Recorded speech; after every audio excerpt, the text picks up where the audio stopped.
Services. Okay. Hi Prasanna sir, good morning. I hope you were able to log in. Yeah. Okay. One- Yeah. Before we begin, I'll just give you a brief about our Corporate Innovation Connect program under which we are doing this event. So, this program is for the purpose of bridging the gap between the corporates and the startups. So, we, uh, like introduce startups to our corporate partners who look for solutions and want to have their solutions deployed into their system, and that's how we bridge that gap and make them meet with each other. Yeah, I'll just start with the introduction of our panelists today. Our first panelist, Mr. Prasanna Lokar. He is the Vice President Technology at DCB Bank, and as well as is the Vice President of Technology, Digital Innovation and Architecture at DCB Bank. Our second panelist is Mr. Amit Jain, who is the Chief Operating Officer at Aditya Birla Health Insurance Company. And our third panelist, Mr. Manik Bamri, who is the Product Head API Banking at HDFC Bank. So, a very warm welcome to all three of you and all our participants who took out the time on a Saturday morning to attend our event and have this discussion with us. We shall begin with it soon.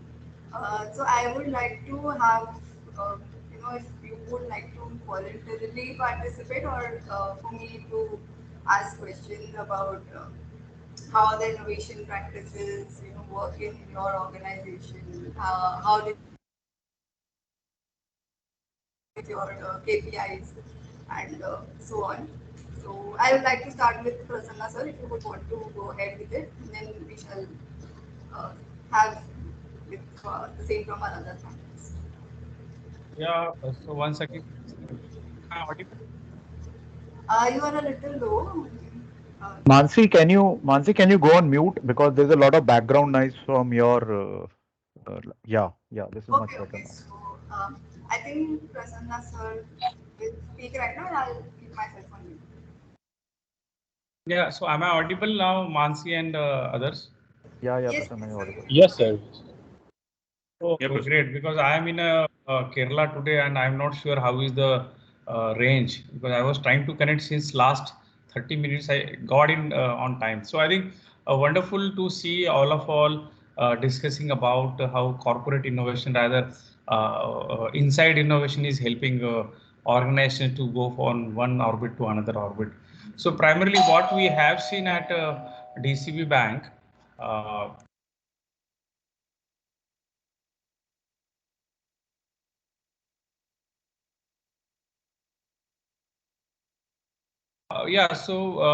Going ahead, so when I joined DCB Bank long back in 2014, and it was traditional innovations or transformation we used to do based upon what is a business requirement coming in, and we used to have a lot of challenging time at least to meet those requirements. So while doing this, and while we have seen in 2015 and 2016 how banking world is changing, right, and maybe it is the same thing for every other organization. The way a lot of competitions are coming or collaboration opportunities were coming. So we thought, how do we really tackle this situation, or how do we take opportunity for this? So although there were some streamlined programs to do something like Innovation Carnival, which I started in 2017 to working closely with so far more than 500 startups, fintechs, along with other ecosystem pillars, we did that. But while doing this, we found that this particular opportunity or response is always with somebody who has started it. Say example, I have started it, so it is always on me. How do we really take care of actual adoption of the innovation, which typically will happen when the complete life cycle and the stakeholders of the life cycle will come into the game, right? Say example, compliance officer typically in the banks, or IT security officers, or business guys who will really adopt and make a business out of it.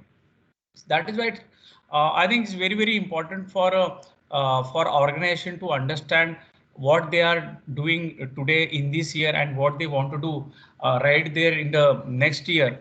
So it all depends. So at a DCB bank, while we'll discuss, we started a program called Idea Express, which is a web platform open to everybody out there as an employee in the organization, and anybody can provide an idea against what is happening all around. So and this program then got into a lot of improvements. So now business team starts anytime any of those cohorts, which typically valid for 3 to 4 months. And just imagine, right? Every code we get 70 to 80 ideas, on top of which we at least implement 3 to 4 projects around that. So this is the outcome out there, and it has really helped to get a right numbers required KRA across the bank level, and it gives a lot of traction for all the stakeholders, including MD also. What is that next level we can do? So I think this is in nutshell just to brief what we do, while we'll hear from all of our friends, and we'll discuss further more. Yeah. Thank you so much, Prasanna sir, for your insights. And again, I would like to know about in HDFC Bank from Mr. Manik sir. So, if you could Hey. share. Hi, Mansi. Hi. So first of all, I would want to say it's a great initiative by Atal Innovation Mission to set up Atal incubation centers across the length and breadth of the country, right? And a quick thanks to NMIMS team for having me here, and a quick hello to my co-panelists, Mr. Jain and Mr. Lohar. I feel today across BFSI, since I belong to a bank, across BFSI, there is a consensus that startups and organizations in the BFSI are no longer competitors. They complement each other. Uh, what one cannot do, other can do, right? And for example, banks are not as agile or nimble as startups can be, and probably that's how it should be, right? And banks, or rather, all large BFSI companies are looking for innovation across the 5 pillars. For example, in banking, we have save, borrow, invest, pay, protect. That's how we call the 5 pillars of banking, right? We need innovation across these 5 pillars. Uh, and to embark on this journey, bank is already has rather embarked on this digital transformation journey, wherein we have, in fact, we have set up large units like digital factory, digital enterprises, which bring, which act as change agents, dealing with the old systems, legacy systems, bring innovation, okay, to achieve this. On specific points, and that's where I think startups, my friends from startups here would want to pay attention, that we have set up large innovation teams. We have set up startup teams, to collaborate with startups, to work with them closely. And these are large teams across cities we have set up, right? We have invested in HDFC Bank. We have been investing, and we have invested heavily. For example, in API management platform, we Google APG, which is the leader in Gartner quadrant, right? And I have myself published 300 plus APIs on the API gateway for our developer community, for our startup community to come and experiment their ideas, bring innovation to the table. That's what we want probably at this juncture, right? So my closing remarks would be, there is a clear and growing thought within the bank that we need to work very closely with the startup community to bring more and more innovation to the table, to bring out best customer experience, so to say, across product bouquet. Yeah. Thank you so much, Manik sir. And now I'll forward it to Mr. Amit sir for HDFC Health Insurance, Aditya Birla Health Insurance. So, yeah. Yeah, thanks, Mansi, and thanks for inviting. And hi to Manik and Prasanna. So we are, we, I represent Aditya Birla Health Insurance, but we are a part of a very big ecosystem called Aditya Birla Group. So when we look at innovation, we look at in two ways: outside in and inside out. So when I speak of outside in, from Aditya Birla Group and even from Aditya Birla Capital, we have a very clear-cut program which we have been running for almost 5 years now, where we run very large hackathons, where we invite all startups to come and present for very specific business problems. And those business problems, once the startups come and tell us, okay, this is how they will solve, we convert them into a an engagement where we work with them to deliver those services for us through a POC or through a service arrangement. And other option is we seriously explore them for investment. And when we look at them for them at investment, we don't look at solving one business problem for one business unit, but solving a few business problems for a few business units. So as we have been running this for the last 5 years, first 3 years it ran physically. For the last 2 years, it has been running digitally. So we close to there are 10 such startups where in HI, which is health insurance and life insurance, we are working very closely. We haven't converted anyone into investment from our side, but from ABG sides, a few have got converted into investment too. So that's one part of the work which we do within the ABG ecosystem. The second thing where we work very closely with our startup community is creating new products and taking them to the market. So as Manik very rightly pointed out that we can't do everything on our own, right? There are some very good startups which are there in the market who specialize in B2B products. Some of them specialize in B2B2C products. And that is where we collaborate with these startups. We take them to our client, showcase their products, help them to present what the client wants, and then we create certain products and we deliver. So as I speak, in the last 1 year, for one of our specific OPT products, which we have taken to the corporate world, we have already been able to generate a revenue of close to 100 crores.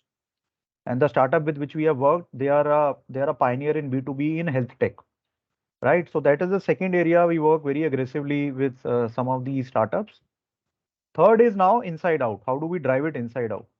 Now, inside out, we have a separate innovation team which reports to the CEO. It's a small 5-6 member team incubated by selecting very good individuals, typically from good corporates having good academic background. And what they do is we give them innovation challenges, and then they work either within different functions within the company, or they work with external parties to see how that innovation challenge can be delivered. And that innovation challenge gets converted to a POC, and then gets converted into an initiative. So that's the first part. Second part is, I think, as Prasanna also spoke and Manik also spoke, we run a lot of Kaizens, ideathons. There are platforms where people can come and contribute to their ideas. If that idea has some business case, you fund that idea and encourage that individual to execute it end to end. And that is how this whole thing works. The third thing which we do is we have divided our engagement with startups between insurtech and health tech, because health tech and insurtech are a bit different. So insurtech is typically driven by our operating teams, which is my operations function, my claims, underwriting, etc. And health tech is typically driven by our health management team. So our business model in health insurance is very unique, where we work a lot with our customers to manage their health. So in the last 5 years, we have identified some 40-50 startups with whom we work very extensively. Some of them are pure digital model where they come through our app and access is given to the customer through our app for delivery of services. With some we work physically or digitally across the country.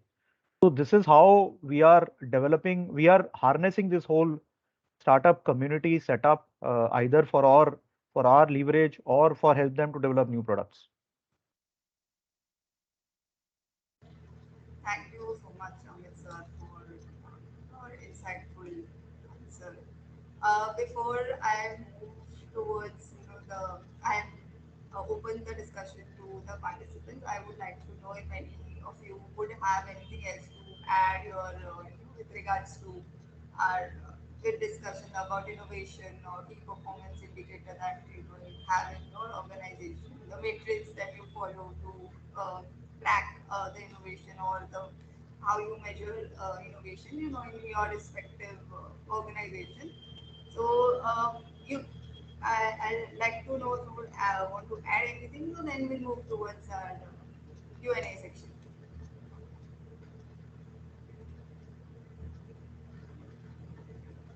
Yeah, so I let guess. me go.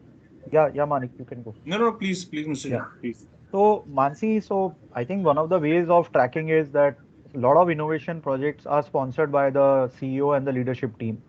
So obviously, if a leadership team is sponsoring this, there is obviously good governance built around it. So governance is extremely important at a periodic level. How do you track these projects are delivering? That is one. Second, when you are devising a problem, when you know, okay, it's a problem which has to convert into a solution, that problem itself will give you metrics what you want to solve, right?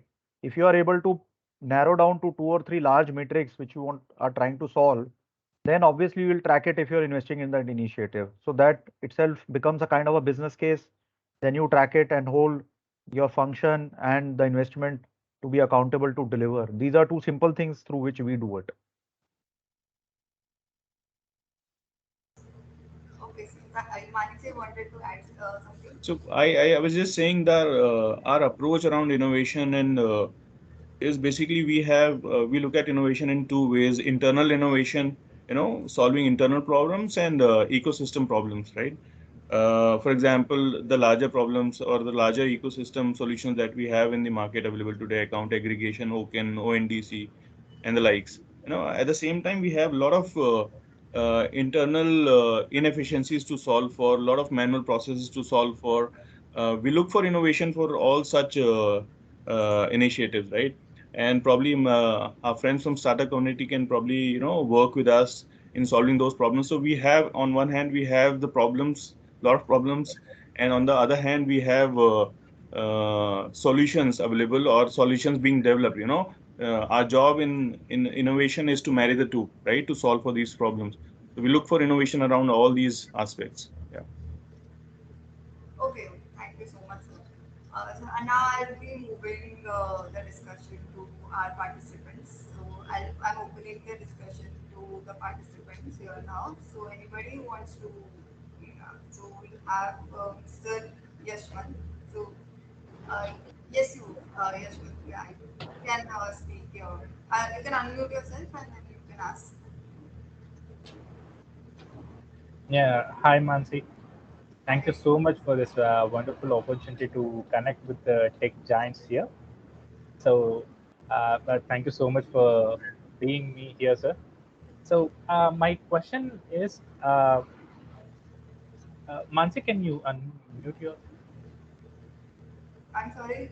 Can you mute yourself for a second? Yeah. Okay. Yeah, sir. So the kind of view that as emerging entrepreneurs or the individuals like me is through the problem-driven approach. As we are very much distant from actual the core tech giants that they are performing under the hood, we see what are the problems that are around us. So we build solutions that solves our problems because that are what we are facing right now. And if that has a big uh, impact on the business, and that will eventually drive to a successful startup here. So on that context, uh, how can uh, a simple idea which solves a simple problem be judged with uh, uh, the different streams of technical or else the domain involvement in a particular idea? Can I repeat? Is it answer? Yeah, no, Yashwant, let me take it, although I have not fully understood the question, but let me take a stab at it. Yes. So, my sense is that the more corporates collaborate with the startup community, the more is the understanding of what the problem statement we have, which you can solve for us. And we also understand, okay, with which thought process you are working to drive problems. I think as Manik very rightly pointed out, there are so many problems which we have, which we face operationally, which we can solve on our own, but the time taken to solve it is sometimes very long. And you know that bigger the corporate is, the bigger structures are big and or more problematic are the processes. So sometimes you need an outside-in view where the solution already exists and it has to be only customized to our problem.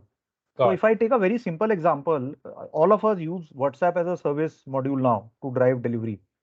And when it all started 3, 4 years back, everybody rode on people like you, startups like you, right? And it that speed to market was very good. And I feel that the advantage which we get to work with startups is one is obviously what is happening in the market, right? Second is the speed to market, and that opens up the world for our internal employees also how to address the problem. I don't know whether I have answered your question. Yes, yes, it's I understand it perfectly. Like the startups with a solution should have an ability to change or modify a bit so that it perfectly fits with the corporate use case, and it should have the fast market approach to penetrate into See, the Yashwan, market. just to add to what Mr. Jan said, see, Yes, when from HDFC's point of view, we are a large organization. Now, yes, uh, I wouldn't deny that, at times we have to go with very large fintechs or tech fins or, in the space we want to avail services. Maybe a, cloud-based service, we have to go for a GCP solution or Azure or AWS, right? yes, At the same time, I can tell you that we are working with startups as well to bring innovation.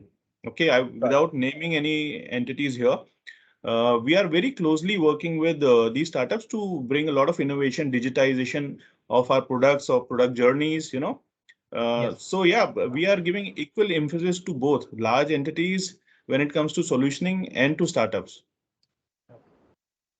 Yeah, so that's really very much appreciable, the kind of approach what you guys have Actually, got. I didn't get Yashwan's question. So maybe Yashwan, can you just repeat for my sake what was your question? So the for people, individuals like me, we see a particular problem and try to build a solution. And what are the features that a solution has, so that it fits perfectly with the corporate world, so that we can leverage the services what the tech giants can provide us, whether it can be in terms of collaboration, or in terms of funding, or in terms of mentorship, everything. That was my question. I think that's how I think rightly guided by Amit and Yes. Mani. So I think this is how every startup work. They come up with a different kind of idea which connects the dots, and Yes. we at the corporate side have that startup mindset. We validate that idea, whether that idea and relevant implementation is useful for us or whichever is the in the community and there. See, some of the programs are like community programs. Say example, one bank is driving their own program, but there are some program which is driven by some companies for multiple banks and insurance and so on. So if you are pitching in that program to 5 or 6 or more than that stakeholders, your idea can become a different kind of implementation, as well as your idea can be become actual implementation which some of them are looking. So this is how I think open innovation works. Yashwant, wonderful. Oh, Yeah. yes. Thank you so much. Thank you, Yashwant. So I think Sasidaran had a question. You can unmute yourself now and go ahead if you have a question. Hello. Hi, Mansi. Can you hear me? Yeah. Yeah. Thank you for arranging this event and thank you everyone for attending this. Actually, from India Speaks Research Labs, and we are working on voice tech solutions and conversational AI. So I would like to understand what are the use cases can be implemented using the voice AI.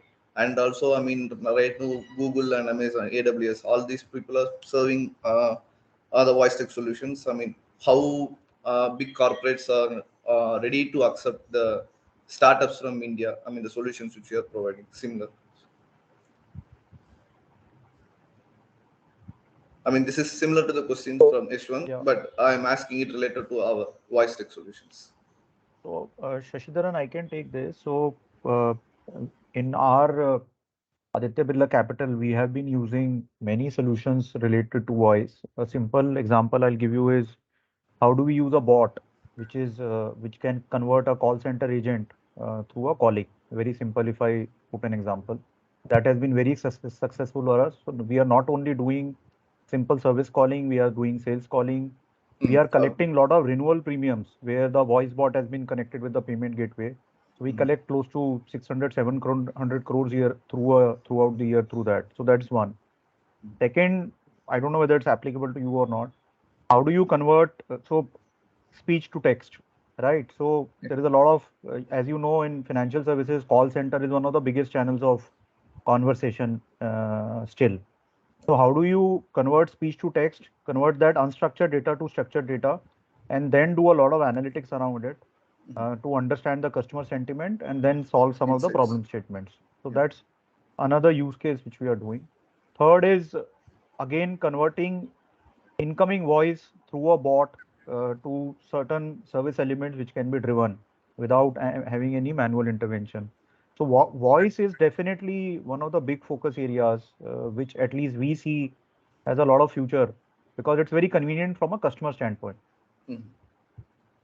Yeah, so I just want to add a few inputs here for this question. Say example, see any innovation or I think rather the communication plays a lot of important role in every innovation for a customer.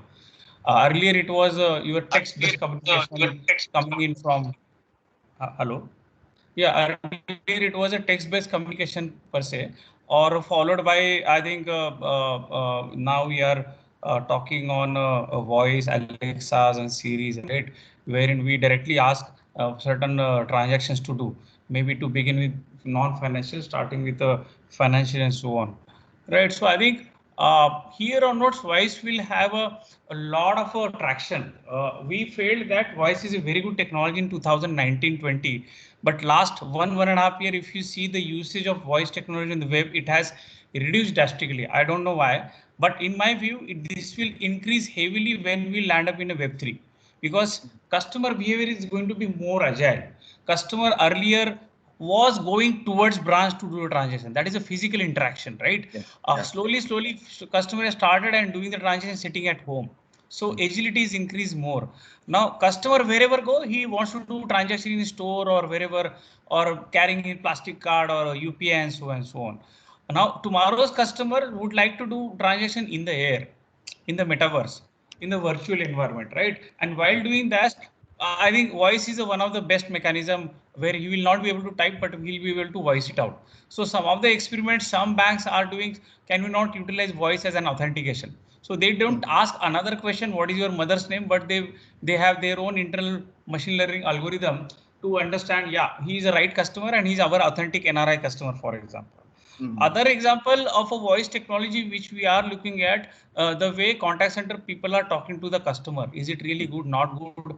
Do they require another level of training? With the help of a machine learning algorithm, we are understanding the depth of the conversations, right? Yeah. So although it is not pure play rightly directly on a usage of a conversational banking kind of stuff, but I think there again voice is coming into picture, right? So I think there are a lot of use cases where earlier your interfaces were on the text based, where you were typing something either on SMS banking or missed call or mobile banking and so on. So it will tractionally will go on a voice. If you see some of the next gen mobile banking app like Kotak's or Yonos or some of them, they have started adding that bot and eventually when the startups or bigger companies like any of those companies who are matured enough to give a multilingual feature also for your voice. So automatically you will see lot of innovations in the in-transit use cases also.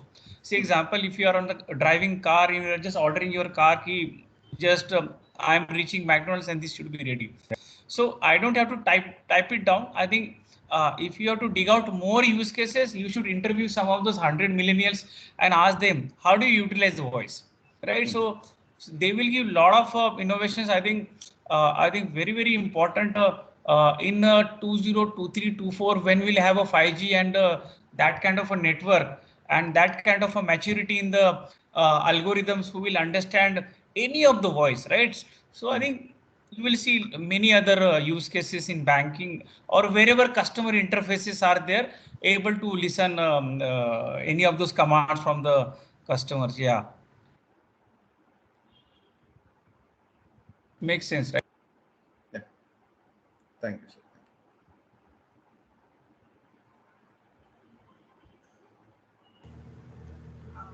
Okay, next, Mr. Rao had a question. You can unmute yourself and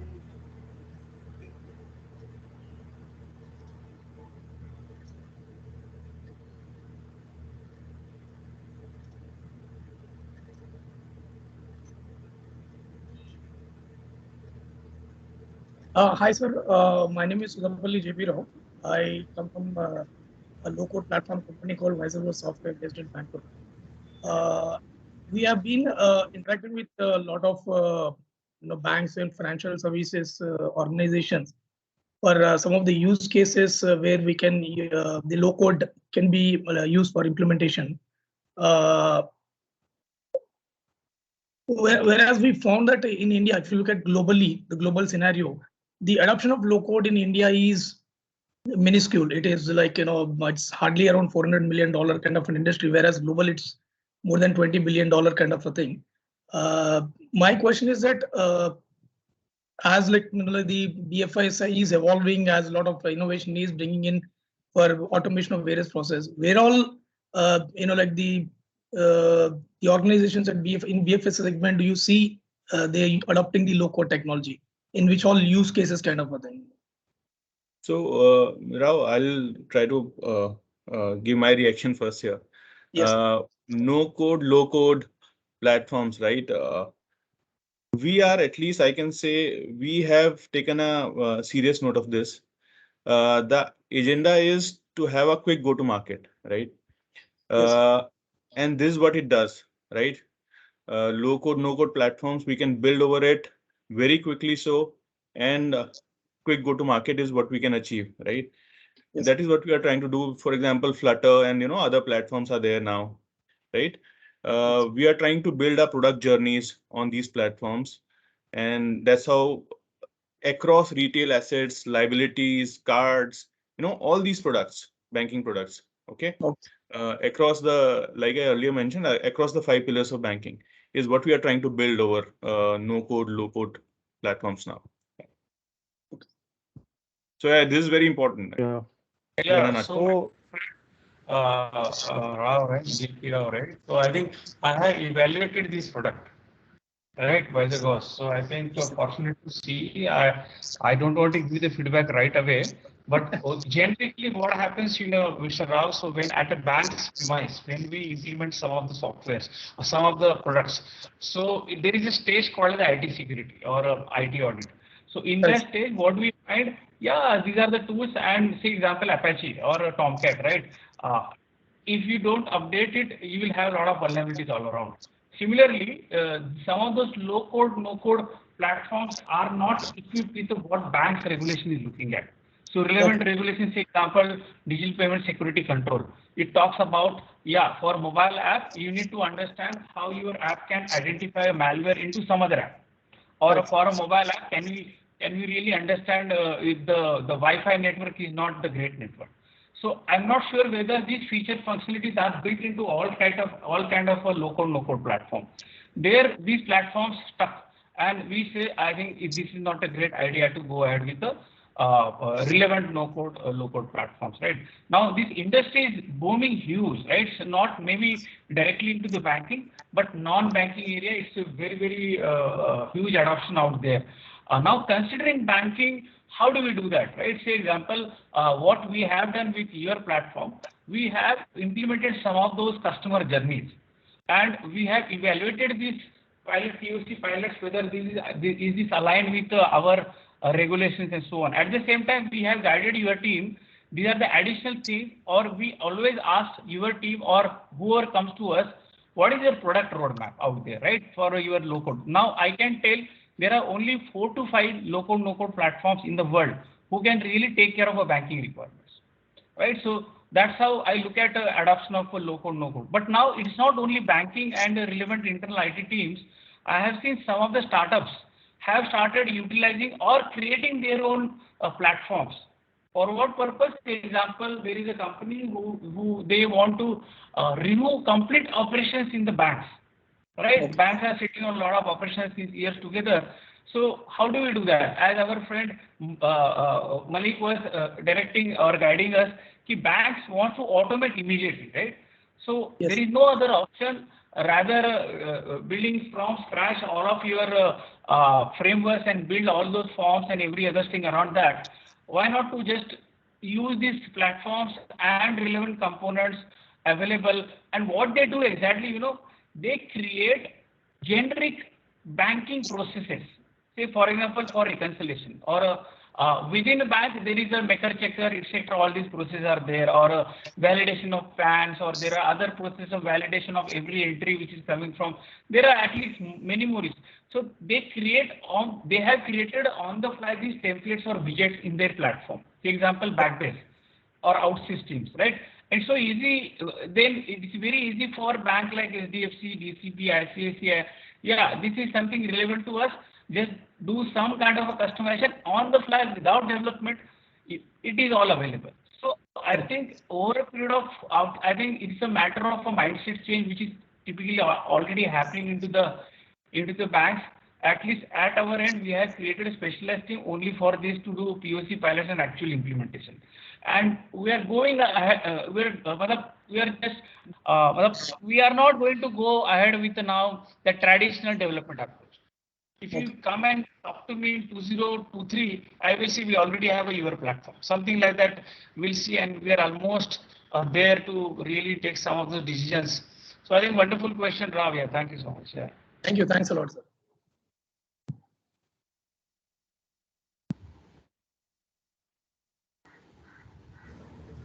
Thank you so much, Mr. Rao. I think Devashri, you have a question? You can unmute yourself. Yes, thanks, Manasi.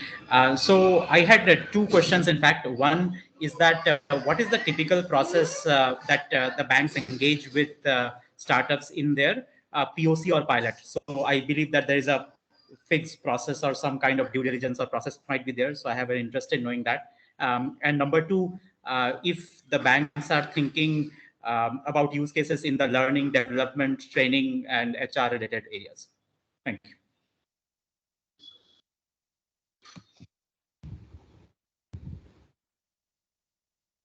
Deba, I couldn't hear the second part of your question. Sorry, the second part was if the banks are thinking about the use cases in the learning, development, or HR related tracks.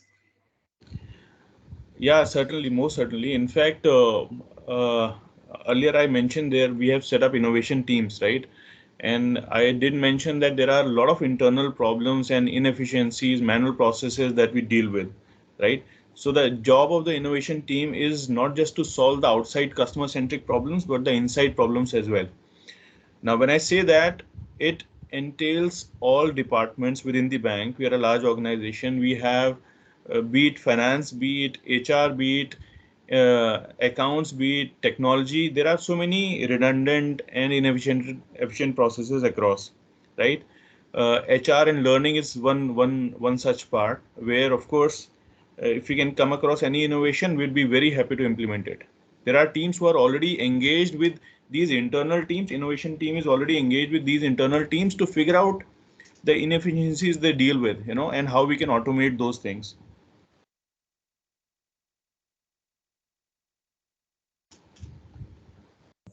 Thank you. And is there a particular, and do you make a difference between a POC/pilot, and what is the difference between, let's say, if any, between a POC and pilot in your eyes, and what are some of the due diligence or the steps that we go through for either of them? So Dave, it's a complete process, I would say. While we are shortlisting a partner to work with us on any innovation or implementing any solution, there's a set process that the bank has. We, based on certain parameters, we shortlist the partner. Once we do that, of course, we understand, and there are internal consensus that we should go ahead and this is the correct solution for the problem in hand. Absolutely, yeah. Right, and that's how we go ahead with the POC. And of course, if POC calls for opening up, say for example, you consuming our APIs or we consuming your APIs or any such sort, we give that kind of access to our partners. There are internal checks and balances that we implement while doing this. There are infosec teams, there are architect teams which work with us, to do these kind of POCs, tech POCs. So Dave, just to support Manik, so say example, you are a tech company or a startup, okay, and it's the same process we follow across banking. to evaluate you considering what type of problem statement you are solving for us, and how are you going to deliver, right? And how are we going to test, and so on and so forth. So typically, it's while we open up our use case repositories and on our portal or any on social media, so typically we invite some of those problem solver startups or fintech or whoever is relevant to that, and we'll see what is that pitch you have guys have provided initially.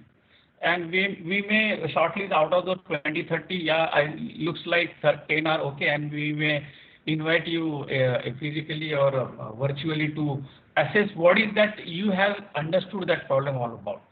Maybe in that scenario, we will share with you a detailed use case, what is that we are looking at, and we'll ask you to build either if there could be a commercial or a non-commercial. I think gone were those days in early 16, 17. Everybody used to ask to do POC, and even startups were so great to announce that we are doing POC.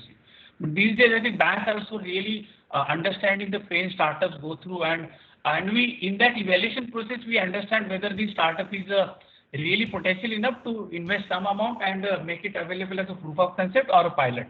Now there is a difference between POC or a pilot, whether pilot may be ultimately running in a small scale in the bank's environment where we always undergo the testing, security testing, and so on. And POC could be something like validating your idea and relevant business parameters, relevant technical parameters, whether are they really going to scale in the pilot followed by the actual rollout.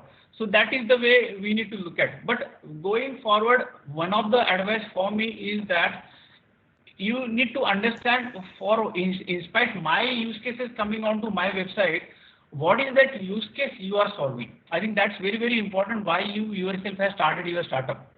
What is that unique problem statement you are solving? What type of team you have? Do you have right mileage of your run rate, right finances, right investment, and right team, right processes are you following? Are you really long running horse, or just you are there for 3 to 4 months?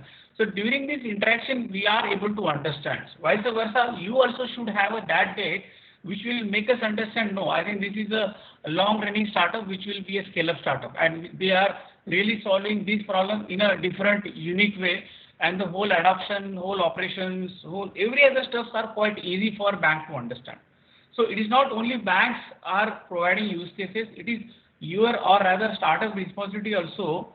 What are those generic, what are those unique USP relevant problem statement they are solving?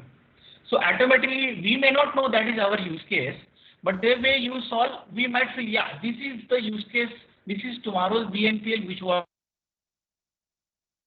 or this is something tomorrow's branch-based customer satisfaction industry, which was not at all there. There are hardly any. Or this is something which is a carbonation. This is something which is a blockchain-based startup which was not there. Or this is something which you are looking at, right? Some of the use cases are not listed because we might have a limited understanding around that. I'm not saying everybody has limited, but we might feel that is the power of startups. They come up with a unique idea, and that's how they become tomorrow's bigger startups or actual tech companies. We have a lot of examples around that, right? So it goes both ways. You have to keep sending your pitch to relevant banks and relevant innovative banks, and make them understand this is the current problem we feel. Please validate us, even if that use case is not there. So I think that race agility has to be there in all the startups. I have seen startups run around with 20, 30 banks, and ultimately they close one of the PO, and after that they become a bigger piece. So I think persistency, having that patience, right, is very, very important, and how sharp razor your page is there, which will help investor to understand, is it really tomorrow? I think these days investors are so sharp, as well as I criticize Indian investors considering they are not sharp enough to understand where the world is going. Right, so there are both ways, but you need to see whether your market is only in India, outside of India. I think that's how you should look at it. Yeah. So Dev, I'll just add. So my experience is that. Thank you so much, sir. Yeah.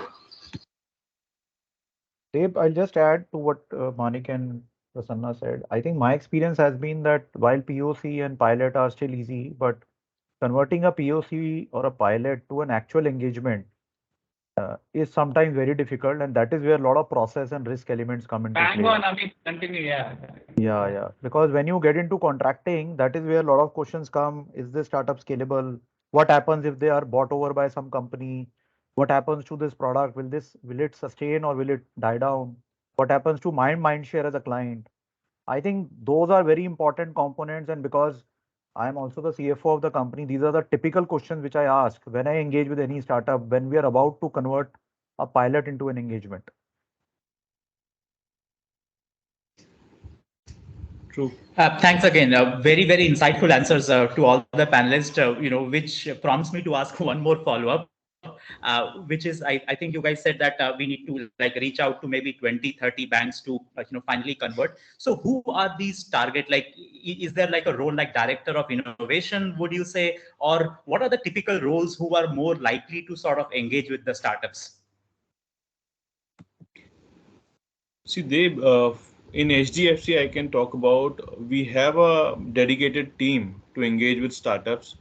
And once they start working with you, they understand, what is the kind of use case you are solving for, whether it is for BFSI or otherwise, because startup team collaborates with any and every kind of startup, right?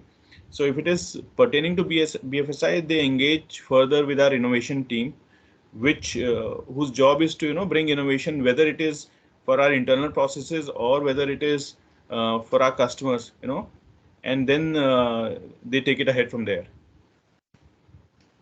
So Deb, in our company, we don't restrict, anybody can meet any startup, and like the whole leadership meets startups, every SMT or the functional head meets startups, and then they take it to the next level in terms of taking approvals to engage further. But we don't restrict our people. So there is no separate team per se, while we have an innovation team which has their own agenda, but people approach us through different channels, and we, depending on the merit, we decide whom to meet and whom not to meet. Dave, I think these days market is quite open. I think we are fortunate enough in the last 3 to 4 years. It's not only banks, but I think regulators also now opening their windows. For example, RBI has conducted more than 3 to 4, right? Money cohorts are there being implemented by RBI on cross-border, on SME and lending, and it is publicly available. You can directly email to them. They will invite you. Will see your presentation. Will give an opportunity. IFSCA, which is unilateral regulator, they have done 4 sprint hackathons in various topics. Or you talk about NPCI or larger bank, for example, SDFC, RBL Bank, SBI Bank. Everybody has those, and these days LinkedIn and all will always help you to connect those innovation officers or digital officers, and everybody is quite in a collaboration approach. And there are a lot of accelerator programs which are supported by many banks, or accelerators like Incubate Hub or DevX. They keep scouting or collaborating with the banks, opening up their problem statements, and it's a continuous exercise. I think innovation which we have seen in 2014-15 and today it's altogether different.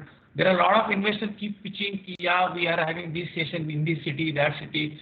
So I think this is not a challenge right now. Challenge is that how is your product going to be there in front of that pitch for initial 10 minutes or 15 minutes or 30 minutes. How you really have that throw or an overall implementation. That is how it will drive here onwards. Yeah. And in fact, just to add to this, and Prasanna rightly pointed out, we have seen, so we held in fact summits where we invited startups. We did it in Bangalore, of course, after the pandemic, during the pandemic, we couldn't do.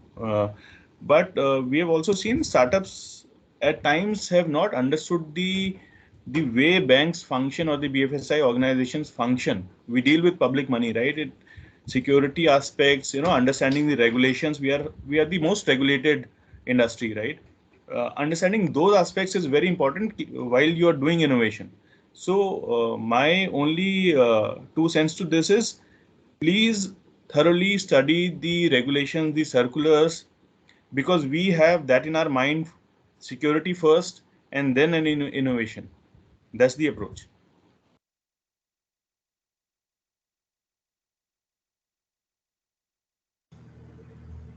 Uh, Thank you so much, Dev, for your question. I'll move forward to Chetan. You had a question, so you can unmute yourself and go ahead. Yeah, hi. First of all, thank you for being like taking us an opportunity and then being here so that we can present, we can ask something related to our product. So we are actually SaaS based product for live customer engagement solution, SalesAssist.ai, and we enable video commerce. So the question is all around the video commerce only, as Mr. Prasanna already mentioned about metaverse and the video or voice communication and all. So what we are bringing in, like people can communicate on video call. So just wanted to know about how video commerce can be helpful in terms of banking sector. Like we are already doing some projects where people are using video commerce for KYC, one-to-one KYC, pre-sales and post-sales support and all. So this is something what I wanted to understand, like how it can be very helpful in terms of banking and all. Yeah, Chetan, let me take it. So Yeah. I think in because I come from insurance, so video has been used not only for KYC, but we are also using for underwriting aggressively now, both in life and health. So there have been many companies who have used AI to develop video underwriting, right? So it has been used in the sector for a few years now. While the technology is still not that mature that you can replace humans, but still people are using it for different cohorts where we feel the risk is low. So that is one thing which we are doing. Second thing which we are doing now, and we are just doing a few pilots with some companies, and hopefully some it will get into engagements, because we are into health insurance and we do a lot of health engagements. We collect a lot of data of the customers through different diagnostic tests, right? And in COVID, this whole process got broke down because customers were not willing to do physical tests. And that is where a lot of use cases emerge for digital collection of data from the customer.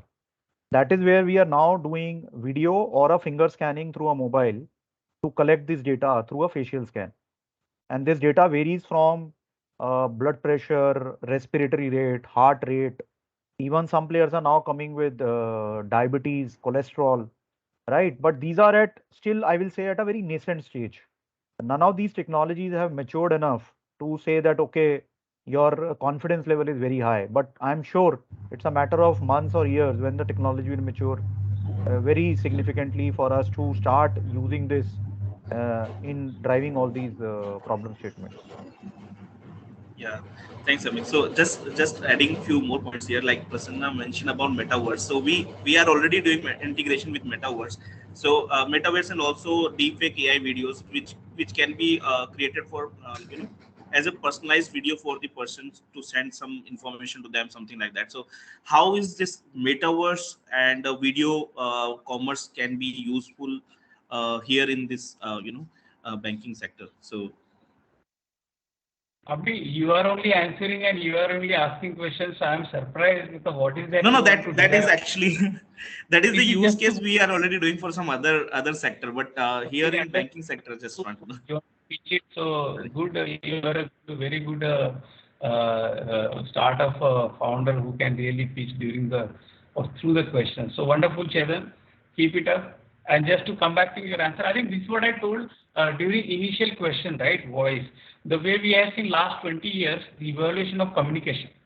So communication has played a major role in every industry, right? Say example, today your communication is on that telephone wherein you have to go to the STD as the PCO booth and be there at 7 o'clock or 8:30 to wait for that half rate, right?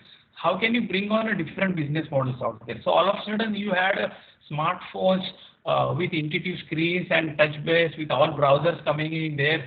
So immediately it has opened up so many business opportunities. We have seen WhatsApp or a trade or like whatnot startup fintech players doing sponsorship with the IPLs, right? So which MRFs or CS were doing for a cricket tournament. So that's the magic which the communication and this new technology are brought in. Now your new technology, I will treat it as a metaverse, right? Start imagining what is that it is going to do, right? The way we communicated on Kotak 811, which is a mobile-based app, customer can do a complete KYC followed by video KYC these days, or any of the other apps done by SDFC or Yono or Bob World or DCB, some of those apps, right? So which is available with the current communication, current technology.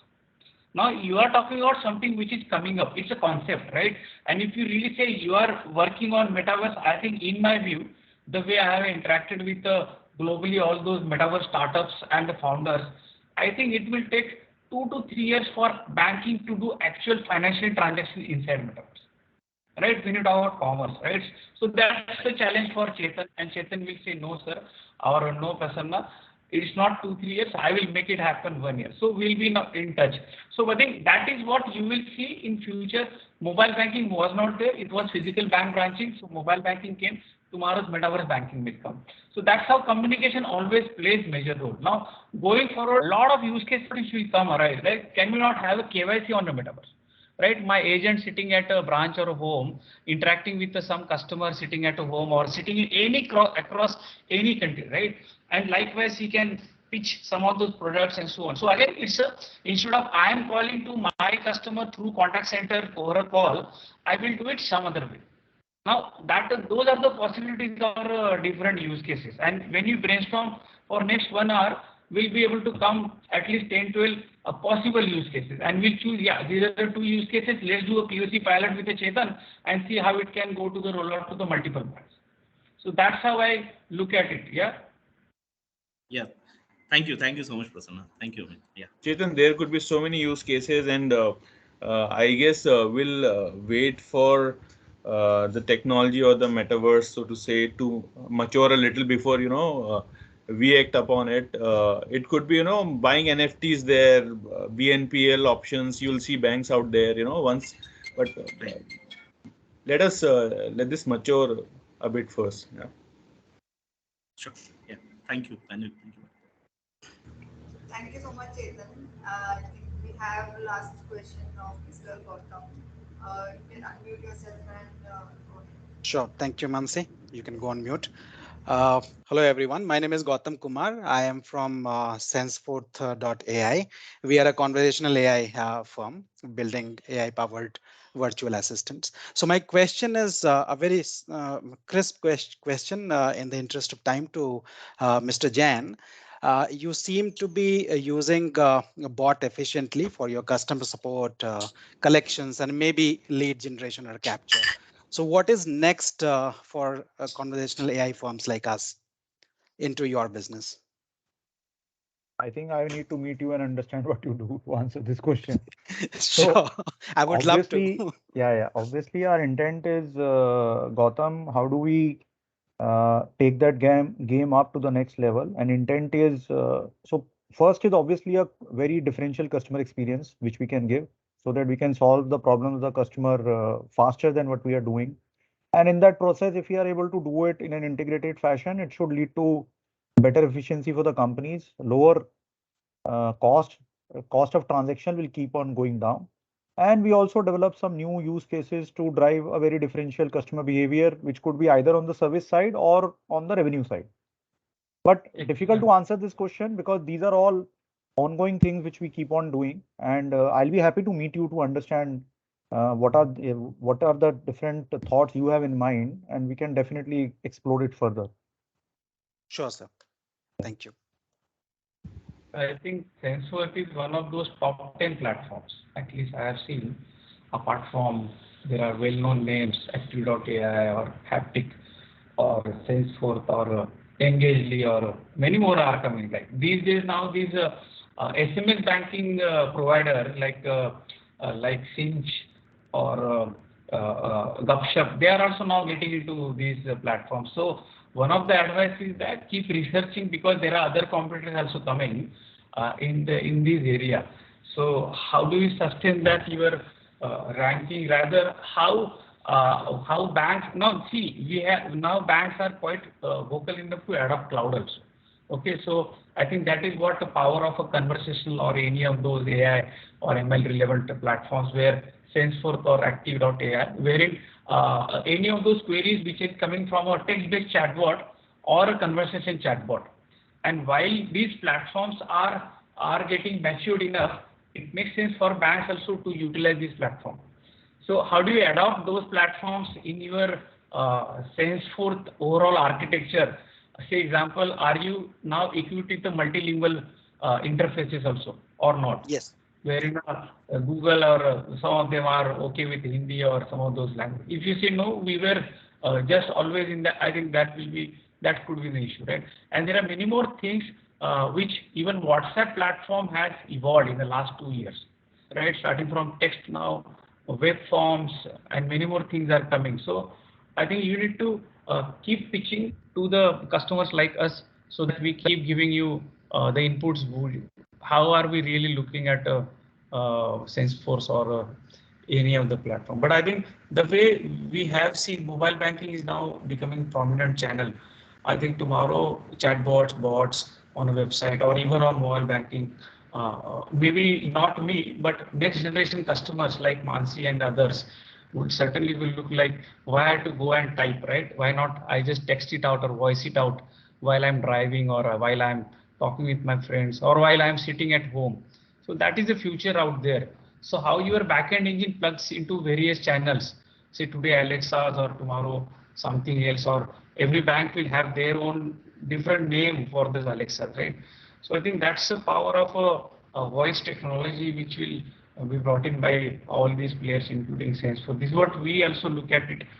We keep evolving. I think certainly we have two partners rather than keeping one, because we want to see over a period of time who could be the ahead.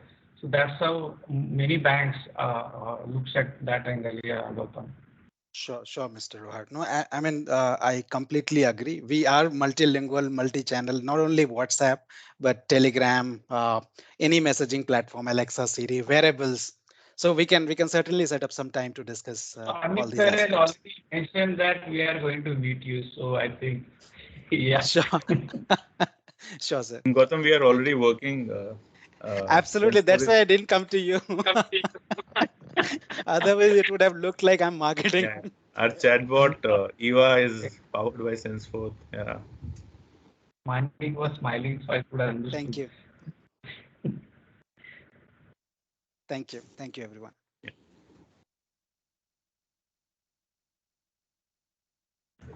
Thank you so much, Gautam. I think we'll wrap it up now. Being enough time. So before we do, anybody else in the participant would like to add your, talk about anything or say something. So you can go ahead. Uh,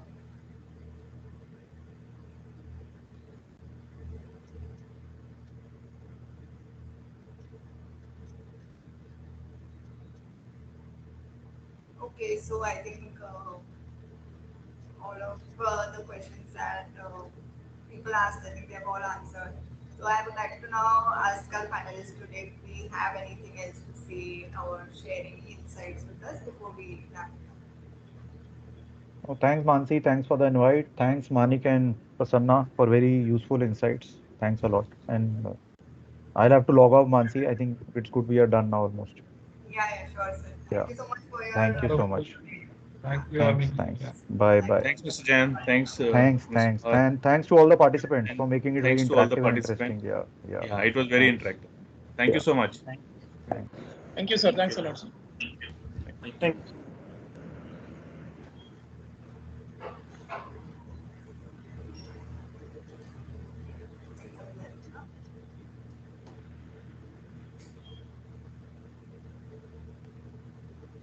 I'm logging off. Bye bye.